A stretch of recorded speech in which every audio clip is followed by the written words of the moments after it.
네, 여러분 안녕하세요. 에버린입니다. 비트코인이 이제 10%만 올라가면은 48,000달러입니다. 상당히 지금 빠른 속도로 올라가고 있고요.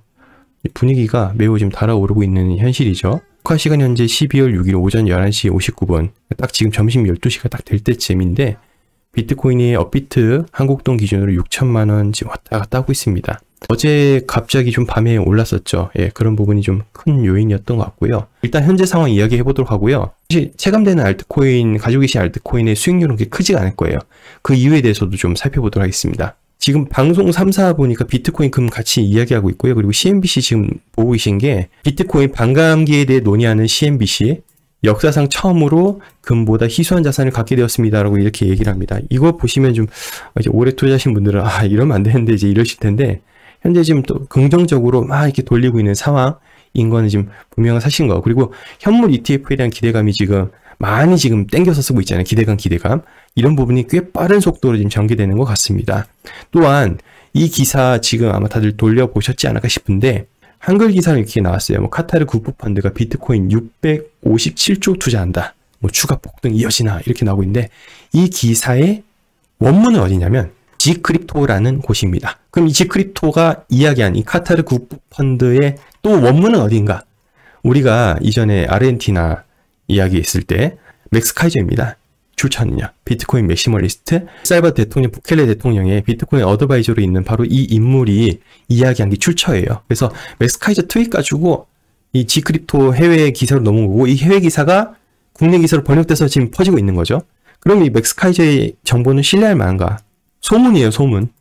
이게 소문이 지금 다른 데서도 퍼지고 있거든요. 뭐 이런 데서도 지금 퍼지고 있고, 카타르 국부펀드 5천억 달러, 그 5천억 달러 비트코인 매집할 것이다, 그러면서 막 이야기하고 있단 말이에요. 맥스 카이저는 또 어떤 주장을 하고 있냐? 밑에 이렇게 짤을 이렇게 올려놨거든요. 카타르 뭐 이렇게 하면서 막 올려놓고, 보시면 또 하나 또 올려놓은 게 이 부켈레 대통령, 엘살바도르 대통령하고 카타르 국왕하고 서로 악수하고 있는 사진, 그리고 카타르 국왕 이렇게 있는 거 사진 올려놨단 말이에요. 이 인물 카타르 국왕 맞는지 팩트체크 들어가야 되겠죠?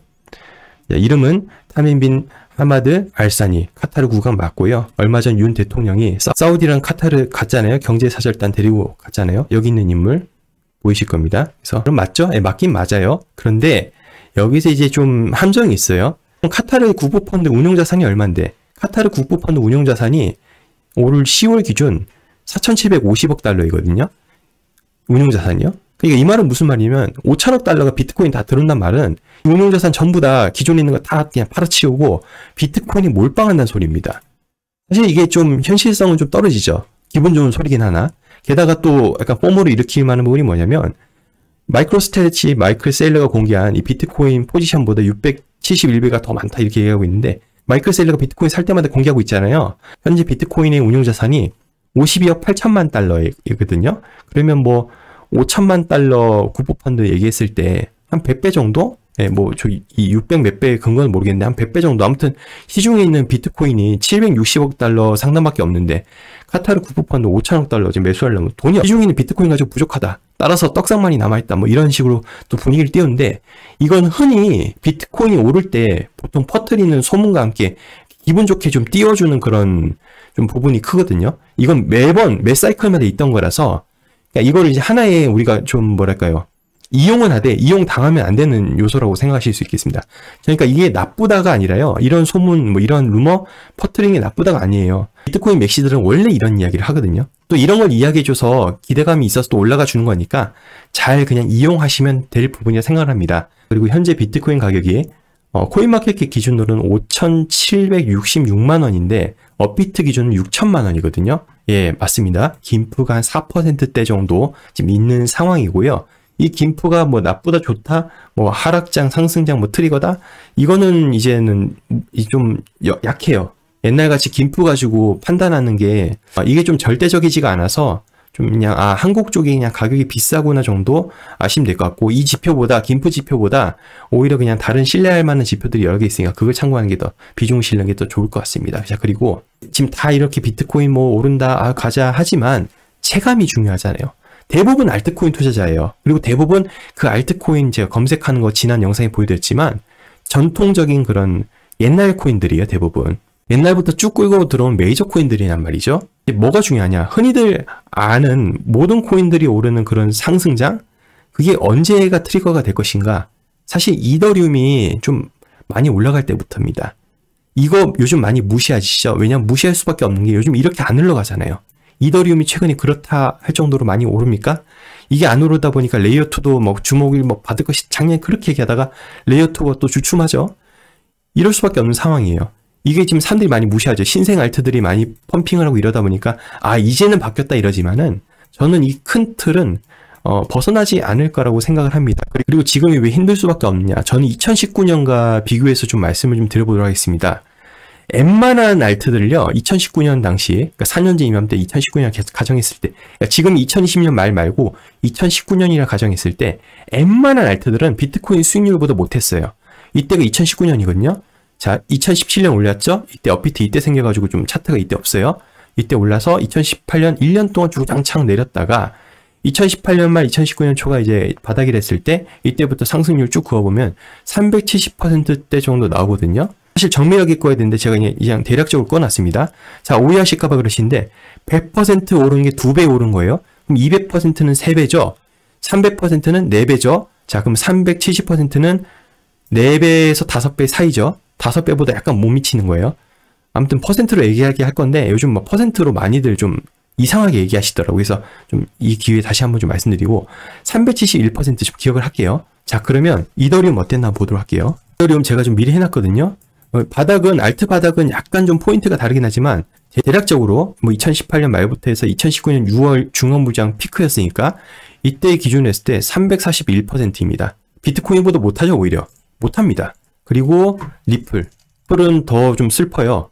리플은 더 이게 저점을 깨면서 더 아래로 내려갔습니다. 아무튼 이때는 SEC 소송 걸 것이다 하다가 사실 터진 게 2020년 말에 터졌단 말이에요. 이때 그 부분 참고하시면 될 것 같고, 그리고 상승률로 봤을 때 2018년 말 2019년 초 기준으로 했을 때 2019년 이제 뭐 한 6월 말까지 봅시다. 뭐 알트들은 약간 더 뒤로 밀리는 게 있으니까 89%, 한 거의 90% 올랐는데 비트코인 수익률보다 못하죠. 그래서 비트코인 1년간 하락 뒤에 왜 그렇게 다들 비트코인을 먼저 사야 된다 이야기하는 게, 그리고 뭐 제 인터뷰 동생도 비트코인을 먼저 해야 된다는 이유가 이게 이럴 수밖에 없어요. 지난 장에도 이랬기 때문에 웬만한 알트들은 그래서 비트코인보다 수익률이 좋지가 못합니다. 에이다도 한번 볼까요? 에이다도 보시면 제가 미리 해놨는데 에이다도 조금 가나 싶더니 푹 꺼졌어요. 에이다도 보시면 326.9%죠. 그렇게 높지가 않았어요. 예. 이래서 지금이 이제 2019년이라 가정했을 때는 좀 롱텀으로 봐야 돼요. 24년, 25년으로 봐야 되는 것이 좀 합리적이지 않을까. 그리고 뭐 많은 분들 좋아하는 이더리움 클래식도 한번 볼까요? 네, 이더리움 클래식까지 한번 보고 말씀 좀 드려보도록 할게요. 자, 이클 또한 보시면 뭐 2018년 말, 2019년 초 기준으로 뭐 이때가 더 올랐었네요. 6월 2일까지 더 오르는 게 보시면 189%. 비트코인보다 훨씬 더 못하죠? 이게 이렇습니다. 그래서 웬만한 알트보다 비트코인이 수익률이 더 좋았습니다. 2019년 때. 그러면 이제 기대해야 될 것은 무엇이냐? 이럴 때 기대해야 되지 않겠습니까? 그럼 4년 사이클을 믿으신다면 결국은 이제 나오는 결론은 24년, 25년이 될 것이고 지금부터 사람들이 막 분위기 뛰어가면서 막 좋다 할 거예요. 근데 차분한 마음이 좀 필요하지 않을까 개인적으로 생각이 듭니다. 중간에 이제 욕심이 다들 들 수밖에 없는 상황, 조금이라도 수익을 올려서 남들보다 앞질러 가자는 생각. 근데 저는 가만히 있는 것보다 못하다라고 이전부터 영상에서 말씀드렸던 게 왜 그러냐면 이전에도 그렇게 해서 중간에 사라진 사람 너무 많았기 때문이에요. 뭐 중간에 이렇게 선물 거래하다가 시드다 날려가지고 없어지고, 그리고 상승장 와서 아 저게 내 것이어야 되는데 멘탈 2번 나가는 사례가 있다고 말씀드렸지 않습니까? 이번에도 사실 오늘 새벽에도 비트코인이 충분히 조정받을 자리였고 거기 숏 베팅을 했던 사람이 많았는데 여기 보시면 숏으로 청산당한 사람들이 꽤 많았단 말이죠. 이렇듯이 선물 거래 물론 이제 해징 수단으로 돈들을 또 버시는 분은 계속 꾸준히 버시겠지만 이게 또 중간에 가다 많이 자빠지고 또 그러고 좀 리스크가 크죠. 그래서 일정 비율 딱 정해놓고 하는 거 이제 그런 부분이 중요한 것 같고 저는 선물은 안 합니다. 안 하고 이유가 없어서 그냥 안 합니다. 저는 개인적으로 안 하고. 그래서 빨리 벌고 싶은 욕심이 지금부터는 가장 큰 적이고, 그리고 기대감 잔뜩 줘가지고 막 가자 이랬던 거 과거 2019년 아까 보셨죠? 그렇게 희망을 너무 이제 품는 건 좋은데 너무 과도하게 가다가 이제 자빠져요. 지금부터는 이제 자빠질 시기거든요.